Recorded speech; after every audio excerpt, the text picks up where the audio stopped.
enfin une vidéo sur la rentrée littéraire. Ça fait depuis mi-août que je dois le faire. Et on va dire depuis le 30 août, parce que le livre d'Eric Emmanuel Schmitt est sorti le 30 août.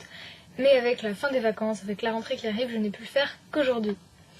Alors on va commencer, on va faire que ça, avec le challenge de Pico Books, donc la RLN 2017. Et d'ailleurs j'en profite pour dire que j'adore cette chaîne, franchement, c'est l'une des youtubeuses que j'aime le plus.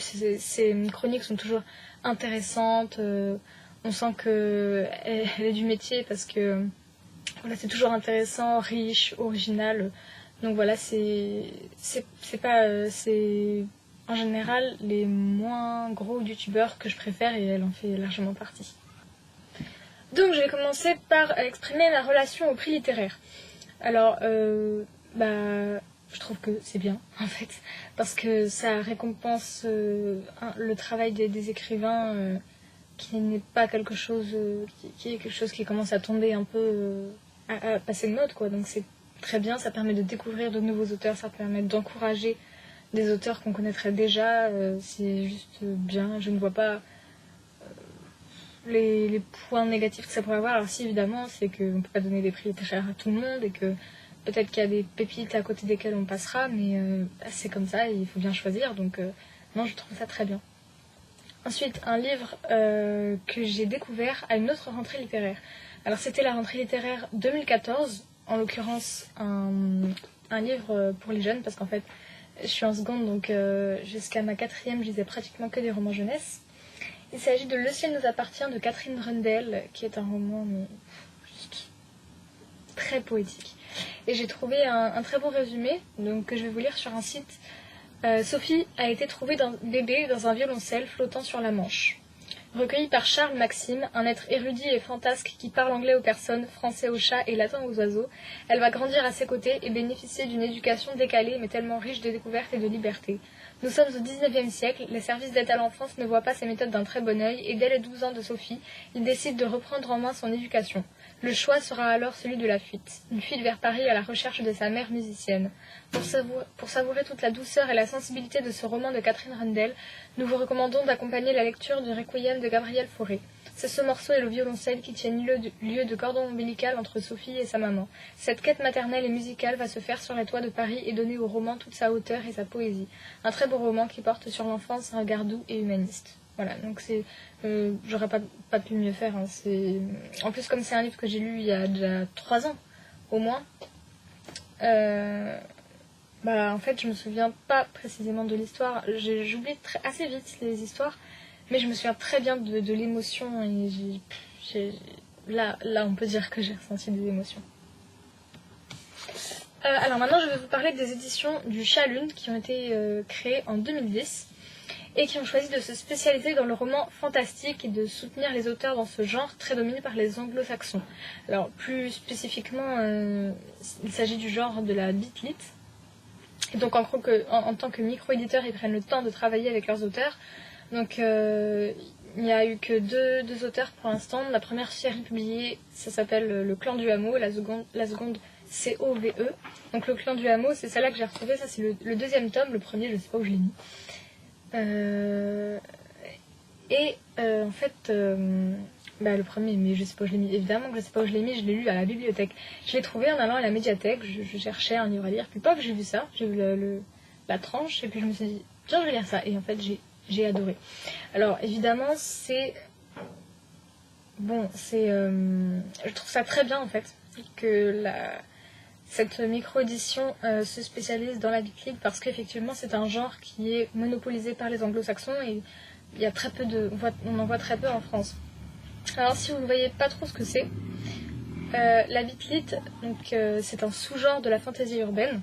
Ces romans ont pour cadre le monde contemporain, à quelques différences près, les créatures magiques sont réelles, la magie existe et elle est effective. Les loups-garous, les vampires, les démons, les fées, les sorcières, bref, toutes ces créatures se côtoient au milieu de nous, humains. Le terme de beat lit mérite une explication. Beat est le prétérit de bite, mordre en anglais, donc vampire, loup-garou, on évite accro. Cette appellation fait ensuite référence à un autre genre littéraire, la chick lit, littéralement littérature pour filles. Pourquoi ? Parce qu'il s'agit de romans mettant en scène des héroïnes combattant des monstres avec en plus des préoccupations qui relèvent de la vie quotidienne. Et c'est d'ailleurs la thématique de la série Buffy contre les vampires, par exemple. Les romans Buffy, c'est de la beat lit, une héroïne forte qui combat les vampires et autres démons, mais dont les préoccupations principales sont le bal de promo, les mecs, la fac, grandir, devenir adulte, etc. Pareil pour les ouvrages de Stephanie Meyer, de la beat lit. Mais comme pour ces deux référents majeurs, la beat lit s'adresse autant aux hommes qu'aux femmes. Et c'est ce qui fait leur succès. C'est un genre en pleine expansion en Grande-Bretagne et surtout aux États-Unis. Ces romans sont désormais en tête de la liste des meilleures ventes en fantasy. En France, les premiers frémissements se font sentir. Il ne vous reste plus qu'à découvrir et être séduit. C'est vraiment quelque chose d'assez bien. Bon, évidemment, un peu cucu. Enfin, cucu. Mais justement parce que une héroïne qui a des préoccupations ordinaires dans un cadre fantastique, bon, on voit ça, on revoit, mais justement celui-là est très original parce que d'abord, la pépite de cette série, qui a donc 4 tomes, c'est que tous les personnages ont un rôle, même les personnages secondaires, mais dont on croirait qu'ils n'ont vraiment aucune importance, chaque personnage a un rôle. Et donc, il y a beaucoup de mystères, il y a beaucoup de surprises, de découvertes. Et franchement, à force de lire, je crois que je commence à m'imaginer tout le temps toutes sortes de choses. Et du coup, la surprise, je suis beaucoup moins souvent surprise maintenant en lisant. Et là, mais c'est génial. Chaque personnage a son rôle. C'est très original pour cette série et pour de la beat lit française. Franchement, c'est très réussi. Donc ensuite, évidemment, pour ma wishlist de la rentrée littéraire, j'ai choisi une dizaine de livres, même pas. Mais le problème, c'est que en fait, la rentrée littéraire, moi, j'ai connu cet événement, j'ai fait attention à cet événement seulement l'année dernière parce qu'avant. Avant, je lisais des romans jeunesse, n'importe quand. Ensuite, je lisais des romans de l'école. Et c'est avec Amélie Nothomb que, quand je l'ai découvert en 3e, après, je me suis intéressée à la rentrée littéraire. En fait, c'est la première rentrée littéraire que je vis là vraiment à fond. Donc, moi, franchement, je trouve ça très bien. Parce que ça crée un événement. Bien sûr, on ne peut pas mettre tout le monde, mais il y a des choix qui doivent se faire, c'est normal. Les meilleurs sont mis en avant. Il ne tient qu'à nous, après, d'aller chercher si on en veut d'autres et tout ça, mais c'est déjà bien qu'il y ait des événements autour de la littérature, et même les points négatifs qu'il pourrait y avoir, c'est-à-dire les auteurs qui passent à l'as et tout ça, mais il ne tient qu'à nous d'aller les chercher, et c'est le travail des maisons d'édition et des chroniqueurs et des journalistes de nous montrer leur coup de cœur, de nous montrer et des prix littéraires aussi, pour le coup, de nous montrer ceux qui sont pour eux de qualité. Donc je trouve que c'est une très bonne chose. Moi j'ai choisi Les Optimistes meurent en premier de Suzine Nielsen, La Vengeance du pardon d'Eric Emmanuel Schmitt, Frappe-toi le cœur d'Amélie Nothomb, Depuis l'au-delà de Bernard Werber, Un dissident de François-Régis de Guéniveau, La nuit des enfants qui dansent de Frank Pavlov, Coq sous la course du temps de Christophe Ransmayr et Nos vies de Marie-Hélène Lafont. Donc oui, il y a beaucoup d'Albin Michel, parce que pour l'instant, je ne connais pas énormément d'autres maisons d'édition, sauf le Chalune, dont je vous ai parlé. Bon, évidemment, je connais de nom les maisons d'édition, mais je ne les ai pas beaucoup lues, puisque moi, j'ai surtout lu de la jeunesse et des romans obligatoires pour l'école. Donc je commence tout juste à être dans le courant de la rentrée littéraire, des événements littéraires et tout ça. Donc évidemment, j'ai lu Frappe-toi le cœur d'Amélie Nothomb. Franchement, il y a mon téléphone qui vient de tomber, désolée. Franchement, c'est génial. C'est pas mon préféré, parce que c'est vrai que l'écriture est très froide, très sèche, mais je suis d'accord qu'elle aurait pas pu faire autrement. Et c'est juste génial. Donc l'histoire, c'est Marie, une jeune provençale très très narcissique, qui ne jouit que quand on la jalouse. Et à un moment, sa jalousie va devenir active, c'est-à-dire qu'elle va se mettre à jalouser les autres, et dont, surtout, sa propre fille, sa première fille. Donc on va suivre l'histoire de cette première fille, elle va grandir et elle va rencontrer une femme encore pire que sa mère. Donc évidemment, le grand thème de ce livre, c'est la jalousie. Et j'ai eu un coup de cœur, mais en même temps, avec un titre pareil, Frappe-toi le cœur, comment ne pas avoir un coup de cœur? Les personnages de ce livre sont passionnés et passionnants. Après l'avoir fini, il m'a semblé qu'il faudrait que je le relise pour mieux l'apprécier. Je l'ai relu 4 jours après, et c'est vrai que c'est mieux. Franchement, lisez-le deux fois, et la deuxième fois, vous l'apprécierez mieux. Et quand j'ai lu dedans, à un moment, il y a un passage où elle dit: c'est un organe qui n'a rien à voir avec les autres en parlant du cœur. Je comprends que les anciens y aient vu le siège de la pensée, de l'âme et de ces sortes de choses. Ça fait plus de 20 ans que j'observe le cœur et il ne m'en semble que plus mystérieux et génial. Ce passage m'a fait sourire en pensant à Prétexte Attache dans L'hygiène de l'assassin qui disait: un cœur, grand Dieu, pourquoi faire? Ces choses-là n'ont rien à voir avec le cœur. Et qui traitait cet organe de bête cœur plein de cholestérol. La réplique la plus drôle du livre, parce qu'en fait, le mari du deuxième monstre, Stanislas, est topologue. Et donc, il travaille en regardant le plafond comme ça pendant des heures, sans rien faire. Et bon, à un moment, on va dire qu'il aura, dans l'histoire, normalement, il devrait être en état de choc. Et donc, il y a un personnage qui pose une question, il dit son mari, et puis on lui répond, il est en état de choc. Il reste allongé sur le lit, il regarde le plafond. Donc voilà, ça c'était la réplique la plus drôle du livre. Amélie a démontré clairement à quel point la jalousie et puis le mépris peuvent faire des ravages. J'ai souvent réfléchi à la jalousie parce qu'aussitôt que me prenait le souhait d'être une autre personne pour vivre ou avoir les mêmes choses qu'elle, je m'imaginais tout ce que je perdrais, ma famille, mes amis, mon caractère, mon physique moyen mais qui me correspond parfaitement, bref, mon identité évidemment. Et mon sentiment disparaissait aussitôt. Non, finalement, je préfère être moi. Donc cette jalousie-là me paraît inconcevable. Ensuite, je pourrais être jalouse de certaines particularités d'une personne sans vouloir prendre sa place. Mais prenons l'exemple habituel. Imaginons que j'aime quelqu'un qui m'a quitté pour une autre et que je souhaite obtenir à la place de l'autre l'amour de ce quelqu'un.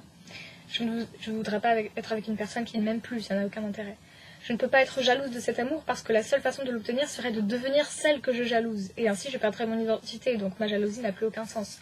En fait, on ne peut pas être jaloux parce qu'on n'est pas les autres. Mais même cette phrase est absurde parce que si on était les autres, tout ce qui nous constitue disparaîtrait et nous ne pourrions pas nous réjouir d'obtenir ce qu'un autre possède puisque nous serions cet autre. Le nous n'existerait plus.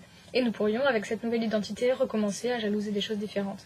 Or, comme je l'ai dit tout à l'heure, je trouve qu'on ne peut pas obtenir ce qu'une autre personne a, à partir du moment où ce qu'on désire ne peut pas s'obtenir en étant soi-même, sans devenir cette personne, sans faire disparaître sa personnalité qui jalousait. Voilà pourquoi la jalousie est insensée, tous les arguments logiques la battent à plate couture.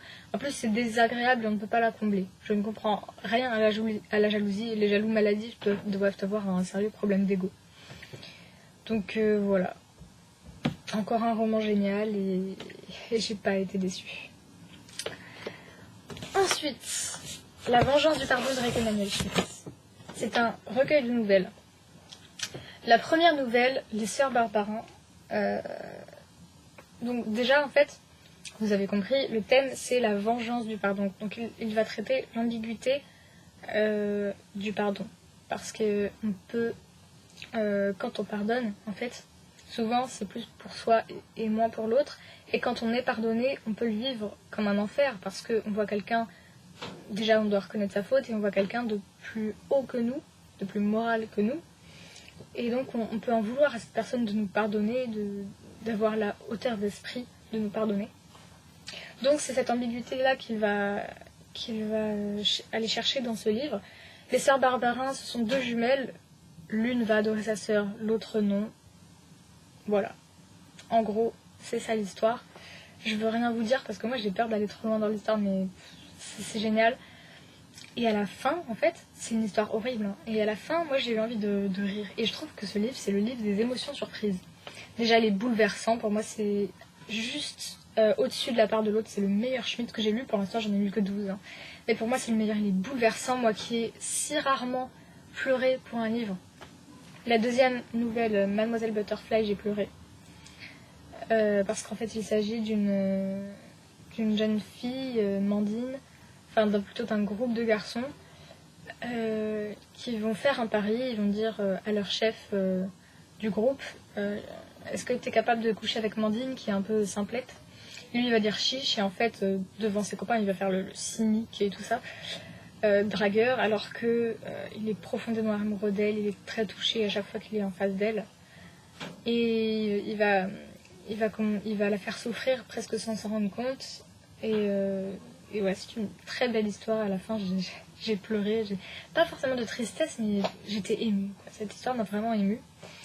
La troisième, c'est La vengeance du pardon, donc la nouvelle éponyme. Là, ça parle d'une femme dont on a tué la fille et elle va voir tous les jours l'assassin. Et en fait, elle va essayer de le ramener à l'humanité. Elle veut le comprendre. Pareil, c'est une nouvelle... la fin, mais c'est magnifique, quoi. C'est grandiose. C'est un livre bouleversant, avec plein d'émotions, surprises qu'on ne pensait pas ressentir. Pas forcément... Les fins ne sont pas forcément imprévisibles, mais les émotions sont imprévisibles. Et j'ai toujours pas compris, par exemple, pourquoi à la première nouvelle, j'ai eu envie de rire à la fin. Et j'ai toujours envie de rire, mais vraiment pour le comique, quoi. La dernière nouvelle, donc Dessine-moi un avion, alors c'est celle que j'ai le moins aimée, mais qui est quand même très touchante. C'est un vieux monsieur un peu renfermé qui va rencontrer une petite fille. Et cette petite fille va lui demander, donc dessine-moi un avion. Et à partir de là, va se nouer une histoire d'amitié entre eux. Et il va se rendre compte qu'il a fait quelque chose de terrible. Et donc là, dans la dernière nouvelle, on aborde aussi le thème du pardon à soi-même.